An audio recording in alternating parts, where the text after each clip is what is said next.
Hello दोस्तों, welcome to English for all. आज हम पढ़ेंगे टेलीविज़न।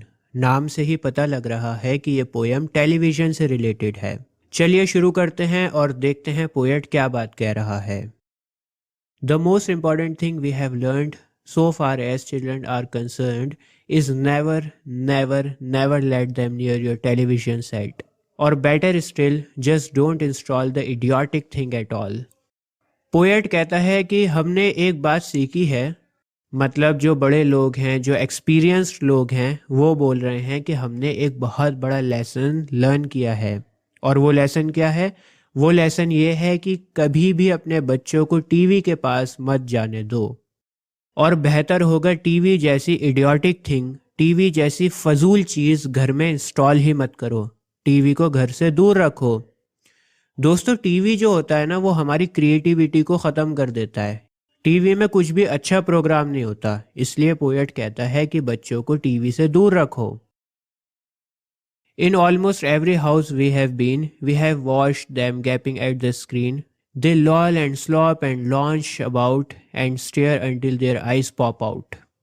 पोएट कहता है कि हम अभी तक जितने भी घरों में गए हैं, वहाँ पर हमने देखा कि सभी घरों के बच्चे टीवी से चिपके हुए थे। मतलब बच्चों की आंखें टीवी पर टिकी हुई थीं। बच्चों का पूरा कॉन्सेंट्रेट टीवी के ऊपर था। बच्चों को अपना कोई होश ही नहीं था। टेढ़े मेढ़े उल्टे सीधे पोस्चर में बैठकर जमी हुई आंखों से टीवी को देखे जा रहे थे। और ये बच्चे टीवी तब तक देखते हैं जब तक इनकी आंखें निकलकर बाहर ना आ जाएं। मतलब जब तक इनकी आंखों में दर्द नहीं होगा तब तक ये लोग टीवी देखते रहेंगे। Last week in someone's place we saw a dozen eyeballs on the floor. They sit and stare and sit until they are hypnotized by it, until they are absolutely drunk with all that shocking ghastly junk. Poet कहता है कि पिछले हफ्ते मैंने देखा था बहुत सारे बच्चों को घर में ज़मीन पर लेटा हुआ। A dozen eyeballs on the floor का मतलब है कि बहुत सारे बच्चे ज़मीन पर लेटे हुए थे। तो ये बच्चे जब तक टीवी को घूरते रहते हैं, जब तक इन बच्चों को टीवी हिप्नोटाइज नहीं कर देता। आपने देखा होगा हिप्नोटाइज कैसे किया जाता है। आपको एक चीज़ देखनी होती है लगातार, और थोड़ी देर बाद आप क्या होता हो, हिप्नोटाइज हो जाते हो। आपको कुछ पता नहीं होता दुनिया के बारे में।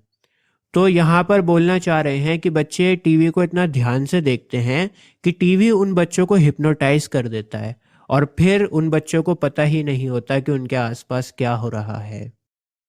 बच्चे एक शराबी की तरह खो जाते हैं। जिस तरह शराबी को होश नहीं रहता, वैसे ही बच्चे भी मदहोश हो जाते हैं टीवी के आगे। और टीवी में चल रही बकवास को ये बच्चे देखते रहते हैं। Oh yes, we know it keeps them still. They don't climb out the window still. They never fight or kick or punch. They leave you free to cook the lunch and wash the dishes in the sink. But did you ever stop to think, to wonder just exactly what this does to your beloved tot? Taught कहते हैं बच्चे को। बहुत खूबसूरत lines हैं। Poet कहता है कि यह बात बिल्कुल सच है कि बच्चे टीवी में एकदम मगन हो जाते हैं और पेरेंट्स को परेशान नहीं करते। एक तरफ शांत होकर बैठ जाते हैं और टीवी को देखते रहते हैं। कोई लड़ाई झगड़ा नहीं करते, कोई इधर उधर भागते नहीं हैं, शैतानी नहीं करते। और पेरेंट्स अपना काम आसानी से कर पाते हैं। मदर खाना पका लेती है आराम से, बर्तन को धो लेती है। लेकिन आपने कभी सोचा है कि इस टीवी में चल रही बकवास का आपके बच्चों के ऊपर क्या असर पड़ता है? पेरेंट्स से पोएट बोल रहा है कि यह बात बिल्कुल सच है कि टीवी में मगन होकर बच्चे आपको परेशान नहीं करते, आप अपना काम आसानी से कर लेते हो। लेकिन क्या आपने कभी सोचा है कि ये टीवी आपके बच्चे के ऊपर क्या इफेक्ट डाल रहा है? It rots the sense in the head. It kills imagination dead. It clogs and clutters up the mind. It makes a child so dull and blind. अब देखो, पोएट टीवी के इफेक्ट्स के बारे में बता रहा है जो बच्चों के माइंड के ऊपर पड़ते हैं।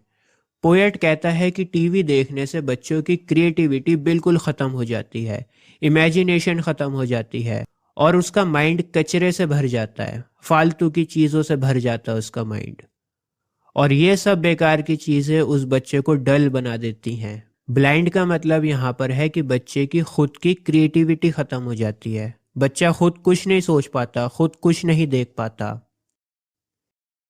He can no longer understand a fantasy, a fairyland. His brain becomes as soft as cheese. His powers of thinking rust and freeze. He cannot think, he only sees. Poet कहता है कि जब बच्चा TV को देखता रहता है तो फिर उसको लिटरेचर समझ में नहीं आता। उसको कहानियाँ पढ़ने को दोगे, पोएम्स पढ़ने को दोगे तो उसका माइंड काम नहीं करेगा। उसको तो टीवी देखने की आदत पड़ चुकी है। किताबें पढ़ने में क्या होता है, थोड़ा सा ना आपका एफर्ट लगता है, आपको समझना पड़ता है कहानी को। लेकिन टीवी देखने में तो कोई एफर्ट नहीं लगता, बस आपके सामने एक वीडियो चल रही है और आप देखते रहो उसको। तो टीवी क्या करता है, हमारे माइंड को चीज़ की तरह सॉफ्ट बना देता है। मतलब बच्चे का जो माइंड होता है ना, उसको एफर्ट ना करने की आदत पड़ जाती है। माइंड पर बच्चा जोर देना ही नहीं चाहता और उसके माइंड में जंग लग जाता है। रस मतलब जंग लग जाना। जैसे अगर आप किसी मशीन को ज़्यादा दिनों तक इस्तेमाल नहीं करोगे तो उसमें जंग लग जाता है, वो मशीन जाम हो जाती है। इसी तरह अगर आप टीवी देखोगे तो ये आपके माइंड में जंग लगा देगा, आपके माइंड को जाम कर देगा और बच्चा सिर्फ कार्टून्स देखना पसंद करता रहेगा, कुछ भी सोचना नहीं चाहेगा, क्योंकि सोचने में एफर्ट लगता है और फिर वो बच्चा कोई भी एफर्ट वाला काम नहीं करना चाहेगा। All right, you will cry, all right, you will say, but if we take the set away, what shall we do to entertain our darling children? Please explain. Poet कहता है, मैं जानता हूँ कि आप पेरेंट्स मुझसे पूछोगे कि हम अपने बच्चों को टीवी के अलावा क्या दिखाएं। पेरेंट्स बोलेंगे आपने बुराई तो बहुत कर दी टीवी की, लेकिन ये भी तो बताओ कि बच्चों को एंटरटेन कैसे करें। We will answer this by asking you what use the darling ones to do, how use they keep themselves contented before this monster was invented. Have you forgotten? Don't you know? Poet कहता है कि हम आपको जवाब देंगे कुछ पूछते हुए, कुछ आपसे पूछेंगे फिर आपको जवाब देंगे। हम पेरेंट्स से ये पूछना चाहते हैं कि जब टीवी जैसा मॉन्स्टर इन्वेंट नहीं हुआ था, जब टीवी को नहीं बनाया गया था, तब बच्चे क्या करते थे। देखो, बच्चे तो हमेशा से थे दुनिया में। जब आपके दादाजी बच्चे थे तो उन्होंने क्या किया होगा बचपन में, क्योंकि उस ज़माने में कोई भी टीवी नहीं था। तो ये सवाल पोएट पेरेंट से पूछ रहा है कि क्या तुम लोग भूल चुके हो कि पहले ज़माने के बच्चे कैसे रहा करते थे। भूल चुके हो या तुम्हें पता ही नहीं है। We will say it very loud and slow. They used to read. They had read and read and read and read and then proceed to read some more. Great Scott, Gadzooks, one half their lives was reading books.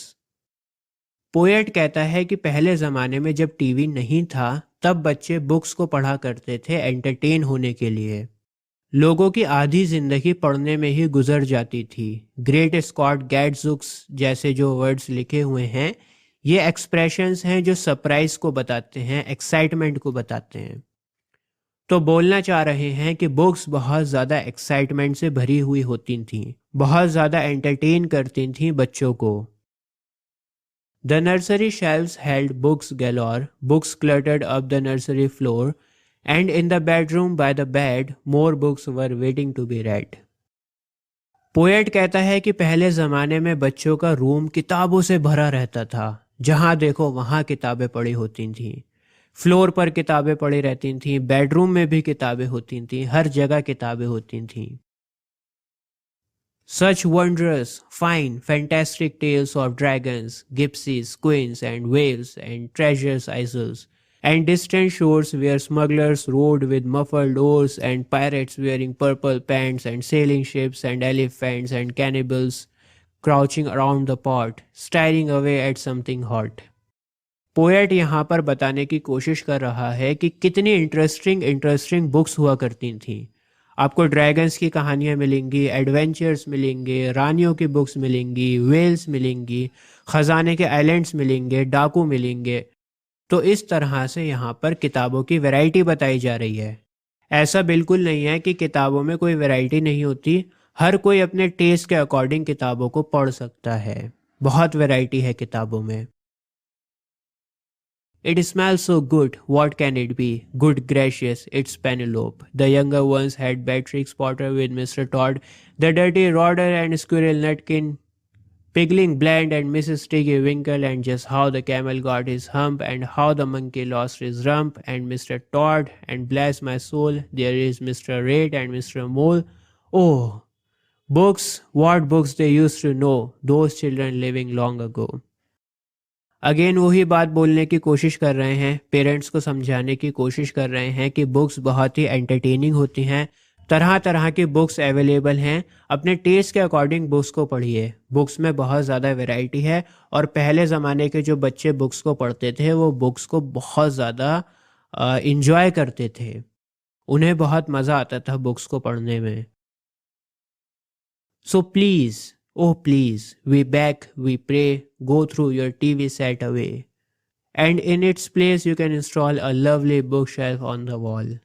Poet गुजारिश कर रहा है parents से कि please इस TV को घर से बाहर फेंक दो और टीवी की जगह अच्छा सा बुक शेल्फ लगाओ दीवार के ऊपर। Then fill the shelves with lots of books, ignoring all the dirty looks, the screams and yells, the bites and kicks, and children hitting you with sticks. Poet कहता है कि उस बुक शेल्फ में अच्छी अच्छी बेहतरीन किताबें लगाकर रखो, और जब तुम ऐसा करोगे, टीवी को घर से बाहर निकाल दोगे, तो तुम्हारे बच्चे तुमसे नाराज़ हो जाएंगे। बच्चे चिल्लाएंगे, तुम्हें काटेंगे, तुम्हें मारेंगे। बच्चों को टीवी देखने की आदत पड़ चुकी है। अगर तुम टीवी को घर से बाहर निकाल के फेंक दोगे तो बच्चे तुम्हें डंडे से भी मारेंगे। लेकिन तुम्हें उनके डर्टी लुक्स को इग्नोर करना होगा और टीवी को घर से बाहर फेंकना होगा। Fear not, because we promise you that in about a week or two of having nothing else to do, they will now begin to feel the need of having something to read. And once they start, oh boy, you watch the slowly growing joy that fills their hearts. They will grow so keen. They will wonder what they had ever seen in that ridiculous machine, that nauseating, foul, unclean, repulsive television screen. And later, each and every kid will love you more for what you did. बहुत अच्छी lines हैं। Poet कहता है कि जब घर में TV नहीं होगा तो अपने बच्चों के बिगड़ते हुए बिहेवियर को देखकर डरना मत। थोड़े दिन इंतज़ार करना। मैं तुमसे वादा करता हूँ 1 या 2 हफ्तों में जब बच्चों के पास कुछ भी नहीं होगा करने के लिए तो फिर वो किताबें पढ़ना शुरू कर देंगे।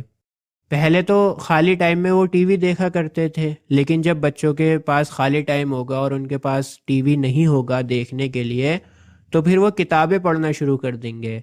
और एक बार उन्होंने किताबें पढ़ना शुरू कर दिया, उसके बाद उन्हें पता लगेगा जॉय किसे कहते हैं, खुशी क्या होती है। और तब बच्चों को पता लगेगा कि टीवी कितनी बेकार मशीन थी, और फिर बच्चों को टीवी से नफरत हो जाएगी। फिर बच्चों को बाद में रियलाइज़ होगा कि उनके पेरेंट्स ने यानी आपने कितना अच्छा काम किया है, और बच्चे फिर आपसे और भी ज़्यादा मोहब्बत करने लगेंगे। तो दोस्तों, ये थी हमारी पोएम टेलीविज़न। आप टेलीविज़न के बारे में क्या सोचते हैं मुझे कमेंट्स में लिखकर बताएं। क्या आप पोएट से सहमत हैं या नहीं हैं, लिखकर बताएं। और अगर आप ICSE क्लास 10th के स्टूडेंट हो तो आपका इंग्लिश का सिलेबस मैंने कंप्लीट कर दिया है। अभी आपकी स्क्रीन पर एक प्लेलिस्ट आ रही है, इस प्लेलिस्ट पर क्लिक कर आपको इंग्लिश के सभी चैप्टर्स मिल जाएंगे। आज के लिए बस इतना ही। जय हिंद।